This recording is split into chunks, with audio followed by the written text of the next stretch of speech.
৭৫ বছরের ইতিহাসে ভয়াবহ দাবানল দেখছে ফ্রান্স। কর্মকর্তারা জানিয়েছেন, রাতভর চেষ্টার পর কিছুটা ধীর হয়েছে দাবানল, তবে এখনও নিয়ন্ত্রণে আসেনি বলে এর প্রভাবে প্যারিস শহরের চেয়েও বড় একটি এলাকা উজাড় হয়ে গেছে। টানা তৃতীয় দিনের মতো জ্বলছে দাবানলটি।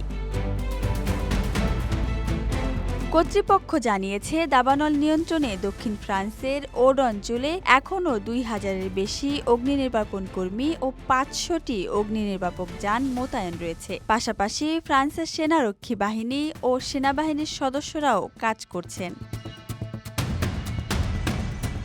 ওড অঞ্চলে ভয়াবহ দাবানল নিয়ন্ত্রণে ফায়ার সার্ভিস কর্মীরা তাদের প্রচেষ্টা চালিয়ে যাচ্ছেন। অনেক এলাকায় ইতোমধ্যে খালি করে দেওয়া হয়েছে। ধারণকৃত ভিডিও ফুটেজে দেখা যায়, ফায়ার ফাইটাররা এখনও ঘটনাস্থলে উপস্থিত। দাবানলের অবশিষ্ট হটস্পটগুলো নেভানোর চেষ্টা করছেন তারা। বন থেকে এখনও ঘন ধোঁয়া উঠছে। পুড়ে যাওয়া বাড়িঘর ও পরিত্যক্ত গাড়িগুলো এই ধ্বংসযজ্ঞের ভয়াবহতার সাক্ষী দিচ্ছে।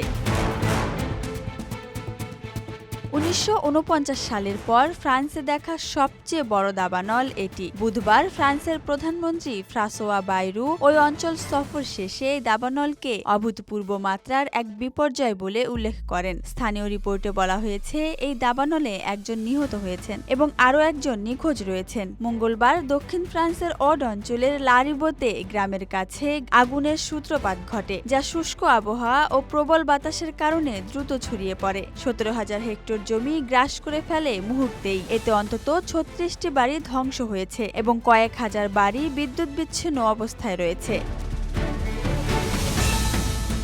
সাম্প্রতিক বছরগুলোতে ওড অঞ্চলে দাবানলের সংখ্যা বেড়েই চলেছে। বৃষ্টিপাত কমে যাওয়া এবং আগুন ঠেকাতে সহায়ক আঙুর ক্ষেতগুলোর অপসারণ এই প্রবণতাকে আরও খারাপ করে তুলেছে। Desk report, Dhaka express.